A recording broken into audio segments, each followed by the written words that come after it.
परिश्रम का उद्देश्य केवल जीविकोपार्जन होता है और उसे उसी तक सीमित रहना चाहिए।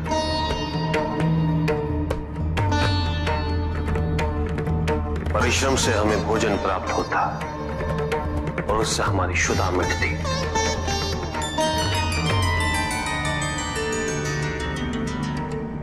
किंतु हमारे जीवन का उद्देश्य केवल अपने पेट की क्षुधा को मिटाना नहीं होता।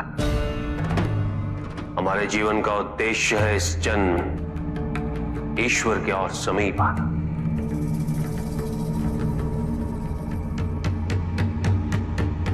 और ये केवल आत्मा के विकास से ही संभव है। और आत्मा का विकास केवल चिंतन, मनन, संगीत और सत्संग से ही संभव होता है।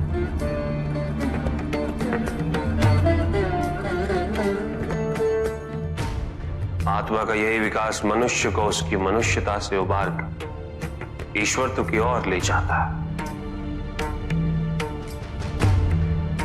इसलिए केवल यह सोचना कि जो परिश्रम नहीं कर रहे वो आलसी,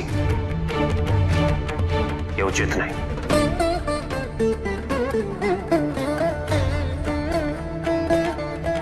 जितना प्रयास शारीरिक परिश्रम हेतु करना पड़ता है, उससे कहीं अधिक प्रयास की आवश्यकता मानसिक व आध्यात्मिक कार्य में होती।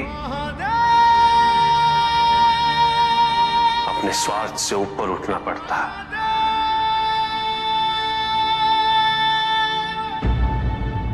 अपने आराध्य में ध्यान केंद्रित करना पड़ता है। समर्पण सरल नहीं है। जीवन के महत्वपूर्ण 4 स्तंभ हैं: धर्म, अर्थ, काम और मोक्ष। चारों की महत्ता एक समान होती है।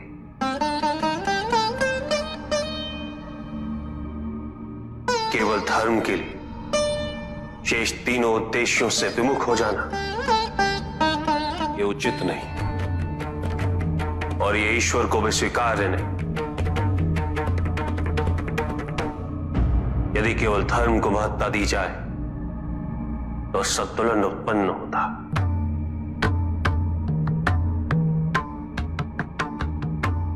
परिणाम स्वरूप जीवन में जब भी इस प्रकार का कोई संकट उत्पन्न होता है तो मनुष्य संपूर्ण रूप से स्वयं को ईश्वर के प्रति आश्रित कर देता है।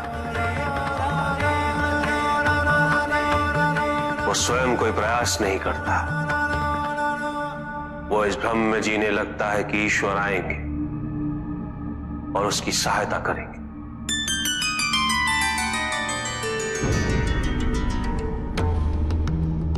किंतु ईश्वर केवल उसी की सहायता करते हैं तो स्वयं अपनी सहायता करने का साहस करे, जो अपनी परिस्थिति को परिवर्तित करने का प्रयास करे।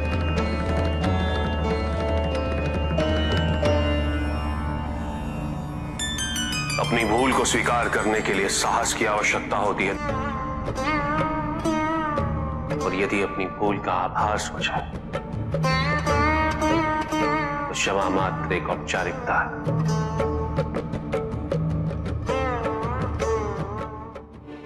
ये क्षेत्र पार्वती के वरदान से बसा है,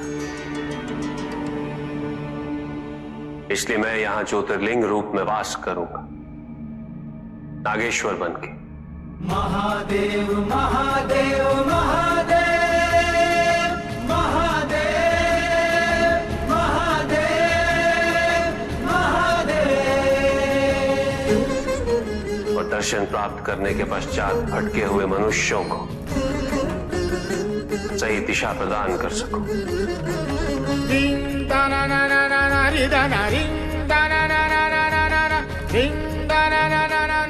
उन्हें उनके कर्तव्य, उनके उत्तरदायित्व की पूर्ति हेतु प्रेरित कर सकूं। शंकर शिव भोले उमापति महादेव, शंकर शिव भोले उमापति महादेव, पालनहार परमेश्वर विश्व रूप महादेव, पालनहार परमेश्वर विश्वरूप। 12 ज्योतिर्लिंगों में से एक नागेश्वर ज्योतिर्लिंग मंदिर कृष्ण की नगरी द्वारकापुरी से 25 किलोमीटर दूर। यहाँ महादेव को नागेश्वर और माता पार्वती को नागेश्वरी के रूप में पूजा जाता है। माना जाता है कि इस ज्योतिर्लिंग की पूजा व रुद्र अभिषेक स्वयं भगवान श्री कृष्ण किया करते थे। द्वारका शिला से बने इस शिवलिंग में चक्र पाए जाते हैं, इसलिए देखने में ये शिवलिंग त्रिमुखी रुद्राक्ष के समान प्रतीत होता है। सच्ची श्रद्धा से इस शिवलिंग के दर्शन पाकर मन का विष समाप्त हो जाता है।